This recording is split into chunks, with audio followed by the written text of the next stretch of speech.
People who live at an apartment complex for seniors tells us their rent has spiked. We're talking big time here. New numbers from the federal government show that rental prices increased by more than 12%. This morning, a Maryland lawmaker wants to make sure that tenants are protected if we see rental jumps like that yet again. I've been advocating for rent stabilization for years, even before I was elected to this position, because I really saw the need in the community.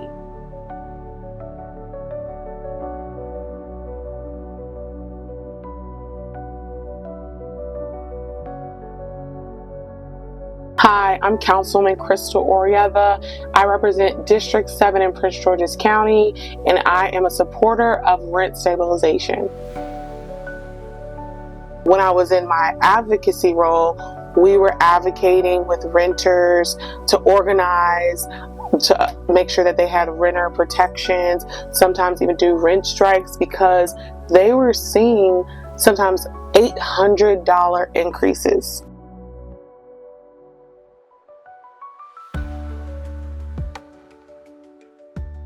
Let's say something happened and my lender called me and said, you're going to have to come up with $800 more a month. I mean, I would be floored. No one could do that, no matter the circumstances. When I first got to the council, we introduced legislation for a temporary rent stabilization law. I really wanted permanent from day one, but I just did not have the vote. Some say, the definition of insanity is doing the same thing over and over again and expecting a different result. That's what I think about this discussion and debate about rent control. America tried rent control over half a century ago, and it was abandoned by most jurisdictions because it just didn't work. I know that for me, I really look at this as a regional issue, not a Prince George's County issue. And the numbers that you gave us shows that we have the lowest income people, and that will of course continue if we have the lowest rent, I assume. And then we'll also have the greatest needs that the lowest income people will bring with them. So that's another issue to consider. If we're the ones doing it in a way that it draws more people who have more needs, then we're not doing it in a way that works, well, it certainly works for the rest of the region, but it might not work for us. We were able to get a temporary rent stabilization bill passed for 3% for a year, with the promise that we would have a task force, that we would look at what best practices are, bring all the stakeholders to the table, the renters, the advocates, the developers, and really figure out what's the balance. How do we do this in a way that doesn't stifle development, but also keeps our communities from going homeless? Love to see an extension of the bill period from 6 months to 1 year. As I understand it, the intention of that period is also to form a working group, if you will, the intent of which would be to come out of that with a permanent bill that would go into effect in the county. And so we'd love to see that period extended to a year, particularly so that the working group has enough time to kind of work through all of the issues on the table. The industry did not want to see that pass. And they would argue that it's just a few bad actors, that this is really not an issue or a concern. But we had over 100 people come, and the story was the same over and over and over. I've been in the same exact unit for 18 years. 9 o'clock at night, I got an email with a 56% increase, $800 more a month. Not $800 more a year, $800 more a month. It's ridiculous. Recently, we were notified of pending rental increases. For many, the projected increases are exorbitant. Some of the residents' rents will increase approximately $400 per month. I have lived here for 4 years and have never received such an enormous increase. We understand that the conversation of affordable housing in Prince George's County is complicated and is nuanced, but we also understand that the passage of this bill is it protects the ability of our seniors to age in place. Prince George's County has no business without rental control. And it needs to be taken care of. And it is very, very painful at the age of 84 and being a disabled veteran to have to experience things like this at a time like this. What's happening right now is that landlords that are interested only in profit not only have slum conditions, but they also enormously raise the rent. New renters in Hyattsville are cost burdened, a trend that has grown worse in recent years. In 2013, over 72% of residents paid rent that was $1,250 or less. By 2018, that number decreased to 38%. Perhaps more dramatic was Hyattsville's loss of more deeply affordable housing. In 2013, 38% of Hyattsville residents paid less than $1,000, and by 2018, that number decreased to 9%. Since 2018, this trend of rent increases has only accelerated, with some estimates showing an average rent increase of 14% in 2021 alone. Given these statistics, it should come as no surprise that in 2018, 43% of our renters were considered cost burden, meaning they spend more than 30% of their income on rent. I had kept my word. I gave my word to my colleagues. I said, I will not move a piece of legislation forward until I've met with every council member, until I've heard every perspective, and then I will move forward. That's my pledge, to make this as much of a compromise piece of legislation as possible. My dad first came to Prince George's County. He moved here on his own in 2006. His rent was $750. By the time he passed, which we noted, his rent was $1,600. It doubled. And we noted that while his rent doubled, his salary didn't double. The money that came in, anything that he had, nothing doubled. But his rent doubled. And we watched that. And actually, people say this is Laurel. That was District 7. That was right in Forestville, Berkshire Apartments. So we looking in and around there, we watched as people who came in there could not afford and had to move out because of the substantial increases over time. And we will say this, everyone talks about minimum wage. We know minimum wage hadn't even doubled at that time until we took legislative action to make sure that we at least got to $15 an hour. So when we're looking at rent, we're looking at substantial increases where people can't afford it. If my dad was still alive today in 2022, I could only imagine what that $1,600 would have looked like right now. So I would say this, my support is because this is personal. I watched my dad having to scramble as the rent started moving up in the area, especially in 2010 and 2011, substantial increases. And he was wondering how he was gonna pay his rent, which he was able to pay with the fact that he even had a union job and did not have those substantial increases to pay that rent. So this is important, and this is real to many lives, and it's real to mine. Council Member Oriana has made this essentially a non-negotiable, and I want to thank you for your leadership, and also Ashanti's leadership. Your whole team has been steadfast on educating the council and building a great coalition. So to you and Ashanti, I want to publicly acknowledge all that you have done. It's heartening to see our residents. When you hear stories of simple residents saving money to move from 1-bedroom apartment to a 2-bedroom apartment that can't even do it because the rent continues to go up and they don't know what the next hike is going to be. So for us, that's not a way of living. We tend to forget that a lot of our cities in the county were sundown cities. At the end of the day, we were disenfranchised from the beginning. When it came to not being able to rent, not being able to own, and that's the reason why a lot of our peoples were sent to apartments. My family has been in this county for more than 25 years. They were able to rent and eventually buy their home. We were able to buy their home, and that's the reason why we're able to afford to be here in the county. That tells you what, if we continue not taking care of rent stabilization, we'll continue to exiting a lot of people and a lot of talent, because at this point, we have youth that can even afford buying a home next to their parents or rent apartments in the same city as their parents because of the fact that they cannot afford it. And to me, continues to break families. It continues to break and send away great talent that we have in our city somewhere else. So thank you guys so much for bringing in CB7 2023. Supporting and pushing on behalf of our city. Will continue pushing along with us. And we have also introduced, I wrote a resolution in behalf of for rent stabilization as well for the city. So you also need to know that various cities are also moving along with you guys and making sure we're there to you guys. So if you need us to be there at the county executive office anywhere, please count on us. So there's plenty of elected officials also along with it that believe the same mission you guys have. This is the People's Council. We are all elected by them, and unfortunately sometimes people forget that they put us here, and to those that put us here, you could take us off if we're not doing what we need to do. So thank you guys for doing that. Thank you so much. My problem is by nature the fact that it was a sudden radical increase.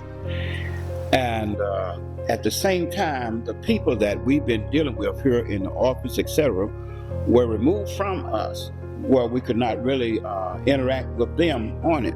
So really, there is nothing about that increase that would be justified simply because of the fact that they never gave us a chance to know what was going on, why it was, and they never came to us and shared with us anything. We can't keep up with $299 rent increases. That's what mine was. Take these people from these corporations and put them in our shoes. Mm-hmm. They're going to think twice about it. Mm-hmm. They're going to think about, oh no, can I afford a gallon of milk this week? I like where I am, but I do not like the fact that they want to raise our rent. I am a renter. I have spent several years organizing renter power in the city of College Park, and one thing is incredibly clear.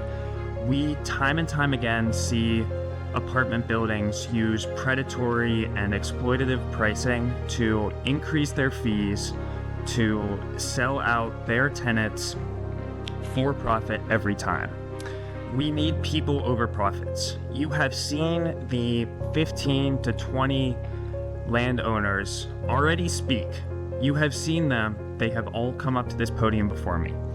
We represent hundreds and thousands of tenants and your constituents who cannot be here today because they have work, because they have to work to pay for these exploitative and predatory leases that consistently get handed to them year after year.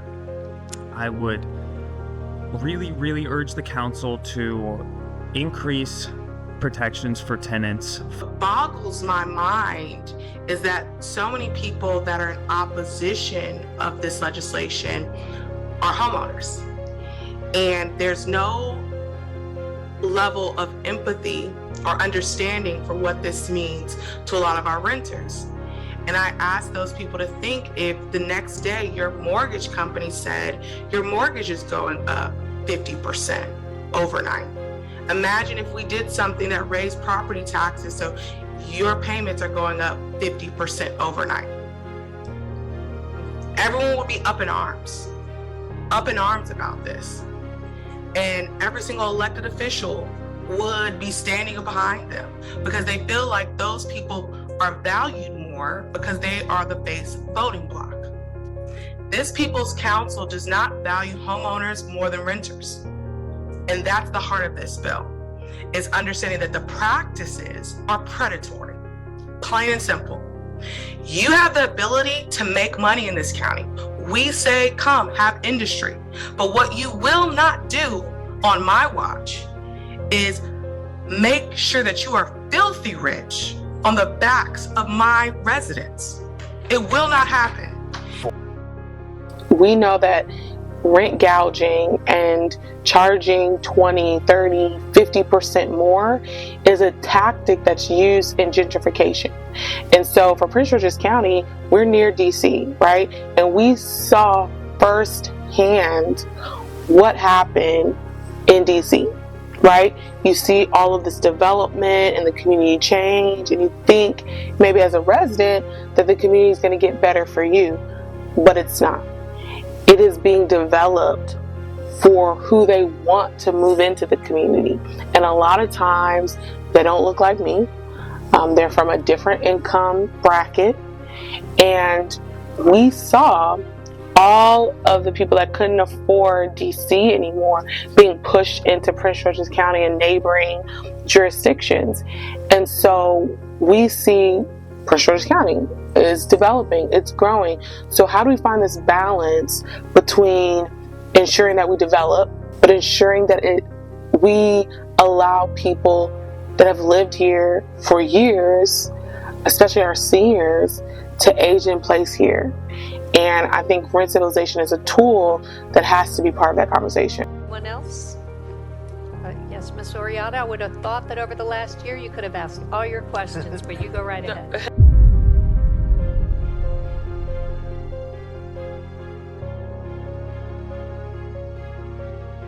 Muchísimas gracias. Good afternoon, Councilmember and my Councilmember Fisher. I'm here to talk about the issues in my apartment, where they raised the rent $100 a month, despite a water pipe breaking and my floor being flooded, despite not having a refrigerator that functions or an oven that functions, despite the infestations. And so as a result, CASA supported us to organize and push back until I was finally able to get into a new apartment. But with all of the extra fees and the extra rent, without fixing what we need, we are asking for you to support CB7 because we can barely afford rent now. And we have faith that you will all do the right thing by passing it. My name is Brittany Joanna Funes and I live in Riverdale Park in Prince George County. I am 10 years old and in the 4th grade, and I have lived in my apartment for 6 years.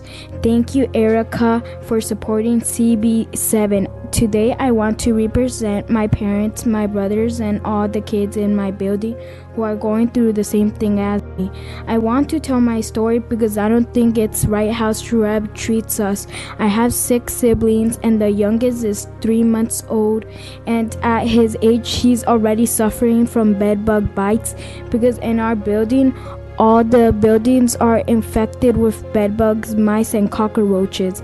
I have witnesses how much my parents have spent so that bedbugs and mice let us sleep. A few days ago, my little brother was sleeping and I saw a mouse was on his face, and I got scared and I yelled at my mom to help my little brother. Also, our apartment has holes in all the walls. The mice have made holes in the heating. It's full of holes and it doesn't work. For all these reasons, I'm telling my story. I hope you vote yes on CB7. It is not fair that they charge us such expensive rent and we live in very poor conditions. We need rent stabilization now. But what we saw was playground fees, right? Washer and dryer fees that never existed. Any type of fee that they could come up with to add the rent. So they said, okay, you're going to cap it at 3%. We'll just create all of these new fees that no one ever had and jack up the prices in some way, shape, or form. You know, when you purchase a home, right, there's no parking fees for you parking outside your home. There's no fee for you going outside and playing in your backyard. There's no fee for that. And the idea that once you sign a lease, the services that are provided by you living in the complex, they're now charging for that. You know, they're charging for garbage disposal. They're charging for you to be able to park at the place that you live. They're charging you a playground maintenance fee. All those things drain on a community's resources, on a renter's resources, and it keeps you in this cycle because that's $100 that you could have put somewhere else to better your life in a different capacity. My name is Jana Parker, and I am the Executive Director of PG Changemakers. PG Changemakers is a grassroots organization that focuses on racial and social justice issues within Prince George's County.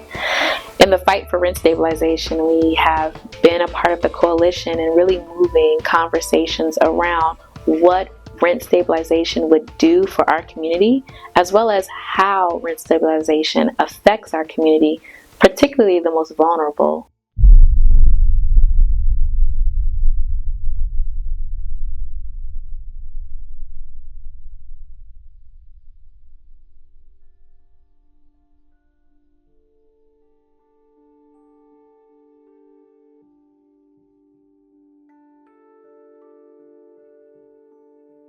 Looked at the Montgomery County legislation.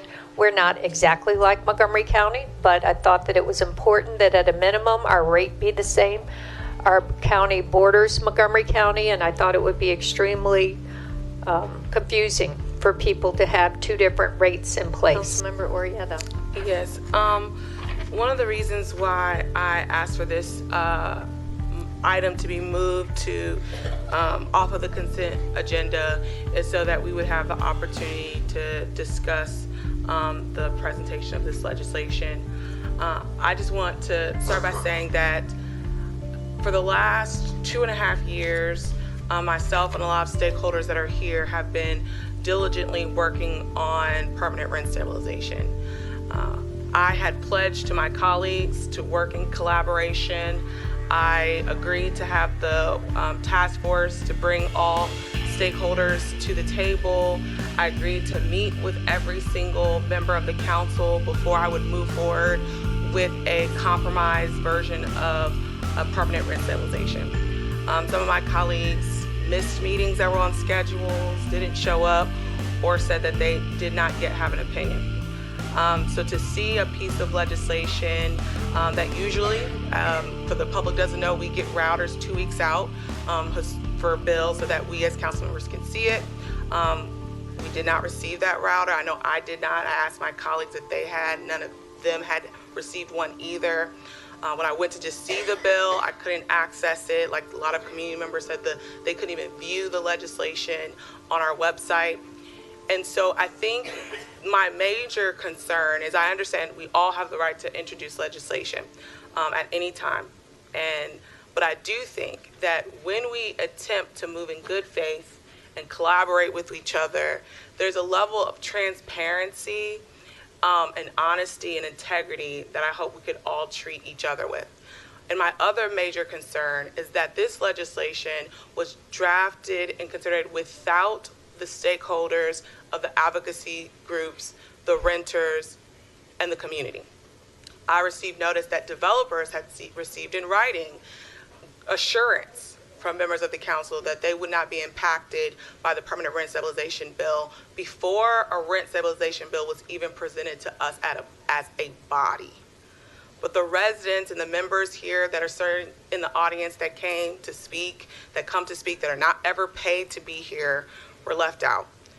There's aspects that are lacking in the bill that's presented. One of those, as many of my colleagues know, because I sent my ideas months in advance, nothing is a surprise, around not addressing our seniors and having a lower cap for our senior population who's the most vulnerable. Not addressing vacancy control at all when we do not have just cause eviction. The version of this bill will not even address over 40,000 residents will not be protected in this legislation. Not addressing the fee situation on a prohibition of fees so that playground fees and washer and dryer fees are just not popping out of nowhere. So I do implore my colleagues to please, let's move back to good faith and what we promised the industry and the community that we would do, and to remove this bill and to work in collaboration with all stakeholders and not have a bill that only centers the industry and the developers. It can't be anything else if no other stakeholder was notified, no other stakeholder was met with, no other stakeholder knew about it. Because when I brought this to attention of all of the advocates that have been working over the last 2.5 years, they all were blindsided. And so all I'm asking is not for a guaranteed vote on the version of the bill I'm presenting that all my colleagues will have today, but that we work together in collaboration and do what we promised to do. Am I understanding this bill correctly that any of the senior citizen homes that were erected after 2000 would receive no rental stabilization at all? The way that the bill works is there isn't a difference now, or would not treat seniors differently. Or our current seniors who are currently in the senior homes would be priced out. You know, that's the reality. You know what'll be great if I can just is finish when my we get- comment. When we get the information from, If I can reclaim my time. when we get, would you like me to or not? I like to- Because when we get the information from Director Caspolia, then we can answer your questions. But I know that it's preferable to you to finish your statement, so Thank I you. give you back your time. I appreciate that. I think I'm going to stick on track with what one of the landlords said in regards to disingenuous. It's disingenuous for the chair to imply or state that she put forth this bill to protect renters due to an upcoming recess when Councilmember Orieva and the work group have been working towards a bill that is a true compromise between the renters and the industry. And it's been common knowledge that she's been reaching out to her colleagues for input on this bill, and they put forth this. It's disingenuous for Councilmember Fisher to reference a community of one town and 2 counties when one part of that town makes $8, while another part in another county makes $16.70. When you looked at this industry-focused bill that did not have any community input before there was a request for amendments or anything like that, one of the things, or several of the things that were missing were things like vacancy control, price gouging control, a cap, a specific cap tied to the CSPI but tied to 3%. Really thoughtfully putting in amendments that focus on our seniors and our senior living facilities. Crystal has been very vocal helping us here, and for them to just literally disqualify her or don't add her to it, it's just a kind of slap in her face, you know. And then because she was so vocal with us, you know, I mean, it's just not right. And whatever we need to do to make sure that she is given her proper just due. It's disingenuous to say that you care about the residents of this county, but if you don't get your way as a landlord, you won't upkeep your properties and you won't continue to invest. It's disingenuous to conflate the real expression of frustration over high costs and rents with a lack of understanding about the legislative process of this council. Y'all introduced this bill last week. It's being discussed now with a vote next week. Y'all didn't move this fast on the senior tax credit. Y'all don't move this fast on social services. Y'all don't move this fast on anything else. The fact is that this bill isn't a rent stabilization bill. It's a bill that if you can't afford to rent in Prince George's County, get out. A true rent stabilization bill will have a hard 3% cap on rent increases, exclude additional fees, and have a full vacancy control disallowing rent increases between tenancies. Listen, if all you want to do is do proclamations and hand out turkeys, if that's what you want to do while passing legislation that truly doesn't help your residents and indeed harms them, and then gaslight your residents about that issue and about your true intentions, then you're truly not helping the residents of Prince George's County, and you need to leave the position you're in. Preferably not run for another office like at least 3 of you are angling to do. Nope, you may not, remember? What was so sad to see is the same weekend we get the notification this bill is coming and we have to organize, I get a call that a community's rent is going up $700. $700. So I stop, drive across the county in an area that's not even my district to knock the doors with those residents, to show them their rights, to tell them why it's so important that they come out and how we push to get something better.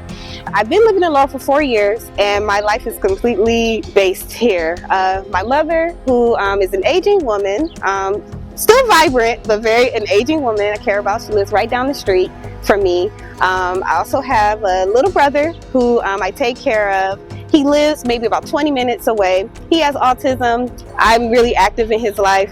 I also have another brother who lives just a couple of blocks here in Laurel. So my family is in this area. I'm very much based in this area. And I'm in between both of my workplaces too, which I established after living in Laurel. So I built my work life and my family life around this area.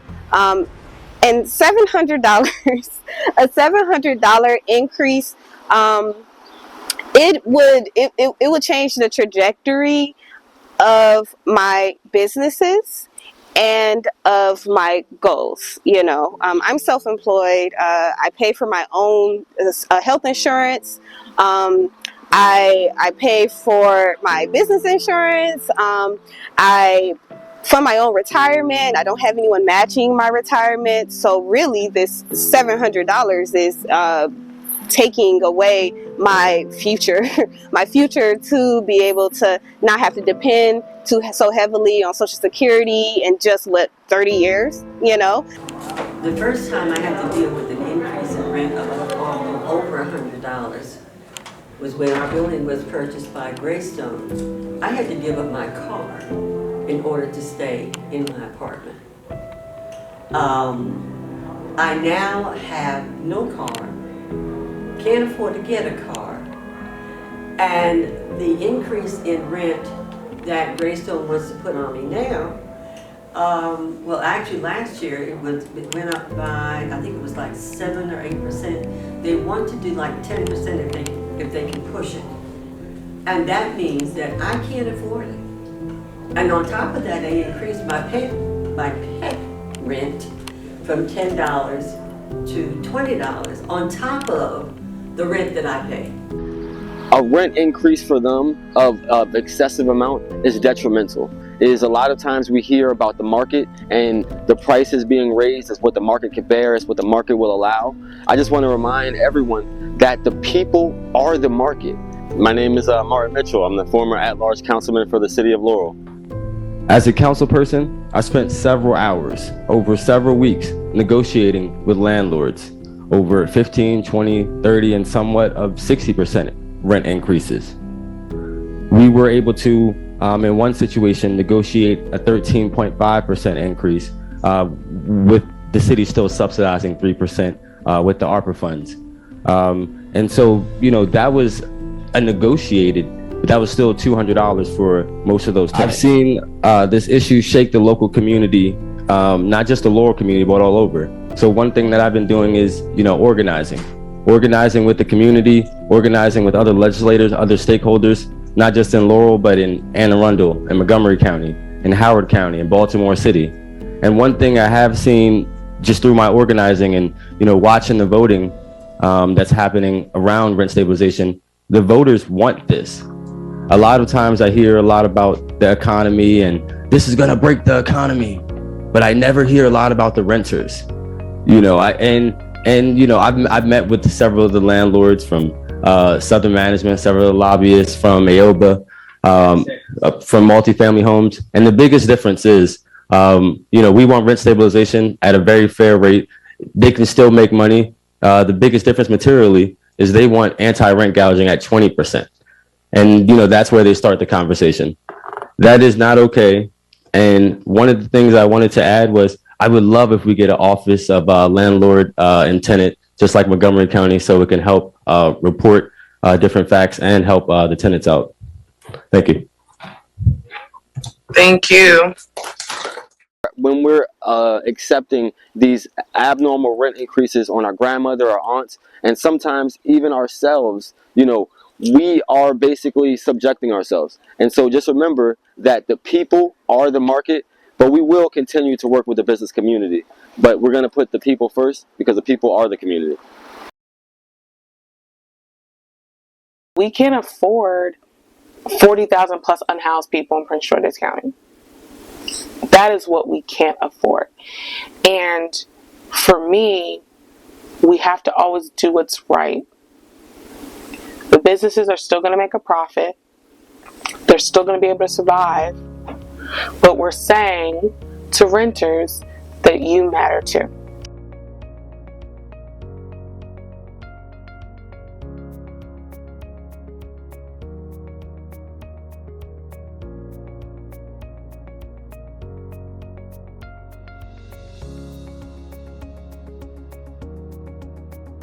This just would add the partial vacancy control, and it would apply the rent banking to a new lease. Motion by Councilmember Orietta, second by Councilmember Burrows. Madam Clerk, please call the roll. I'll Would you like amend to make that motion to say that any penalties collected should be split between half for Prince George County rental assistance, and the other half for general fund to pay for this office. We have a motion by Councilmember Orietta, second by Councilmember Olson. Madam Clerk, please call the roll. I would like to vote aye and explain my vote. I just want to thank my colleagues. This has been 2 years and change in the making. I know it's been a rough ride, lots of varying opinions, but I'm proud that we're passing permanent rent stabilization. I think before a lot of us were sworn in, we thought this would never even be possible. And so I just thank everyone for their collaboration, for entertaining amendments, and for us getting this done for our residents. Ms. Watson.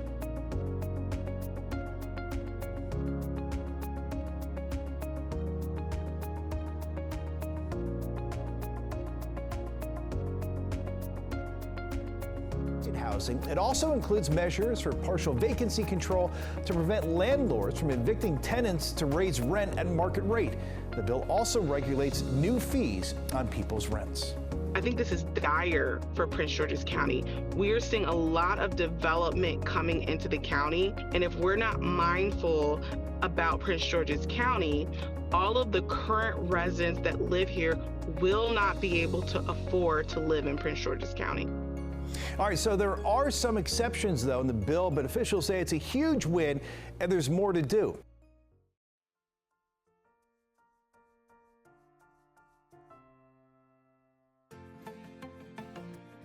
I want to thank the council and council staff for taking up this critical issue for the residents of the county. I believe that this is a commitment to protect tenants from exorbitant rent hikes from lease to lease, which is crucial, and this should be a first step. First and foremost, I would like to extend my heartfelt thanks to Councilmember Crystal Oriata for her unwavering leadership on this matter and for persistently pushing it forward. Your dedication to addressing the housing crisis and supporting renters in Prince George's County is truly commendable. CB 55 is a positive step in the right direction, providing much needed protections for renters.